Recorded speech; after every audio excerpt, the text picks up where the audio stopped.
একদিন আমাকে মনে পড়বে, কিন্তু সাহস করে ফোন দিতে পারবে না। লজ্জায় নিজেকে সংবরণ করবে। আমাদের এত এত গল্প আর স্মৃতি জমেছে যে তুমি অন্য কারো মাঝে আমার ছায়া দেখবে, কিন্তু সেখানে আমায় পাবে না।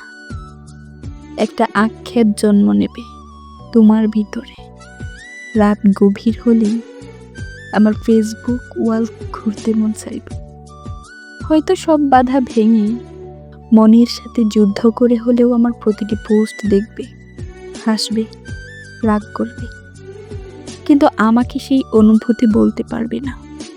এর চেয়ে আর বড় কষ্ট কি থাকতে পারে?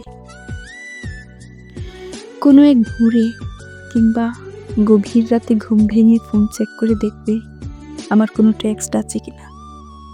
আমাকে না পেয়ে তোমার যে দীর্ঘশ্বাস জন্মাবে তা তোমার প্রাপ্য ছিল।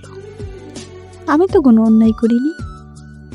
এখন যার সাথে আছো তাকে নিয়ে যতই সুখে থাকো, যতই ভালো থাকো, আমি জানি আমাকে তোমার মনে পড়বে, কারণ আমি তোমাকে ঠকাইনি। তার সাথে কাটানো প্রতিটি সুখময় মুহূর্তে আমি থাকবো তোমার মস্তিষ্কের একটি কোণায়। এর চেয়ে বড় শাস্তি আর কি হতে পারে?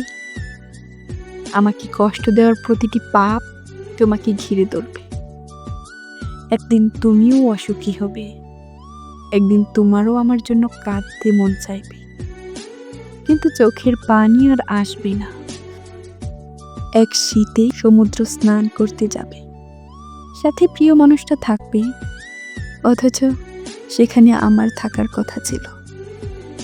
এক জ্যোৎস্নার রাতে আকাশ থেকে তোমার চোখের কোণায় পানি জমবে। এত সুন্দর রূপালী জ্যোৎস্না আমাকে ছাড়া দেখবে, আর কষ্ট তোমাকে ঝাপটে ধরবে না, তা হবে না। একদিন আমাকে দেখার জন্য আকুল হবে, রাস্তায় খুঁজবে, পাবে না। সেদিন আঘাত লাগবে, সেদিন বুঝবে কি অন্যায় করেছ। একদিন বুঝবে ভালো একটা সম্পর্ক শেষ করে কেউ কোনোদিন ভালো থাকে না।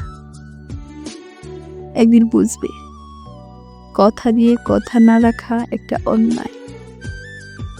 সেদিন চাইলেও আর নিজেকে ভালো রাখতে পারবে না। একদিন আমিও সুখী হব, কিন্তু সেই আমি আর তোমার মাঝে সুখ খুঁজবো না। তোমার দেওয়া প্রতিটি অবহেলা একদিন আমার জীবনে অন্য কারো মাধ্যমে সুখ হয়ে ফেরত আসবে, কিন্তু আমি আর তোমাকে মনে করব না।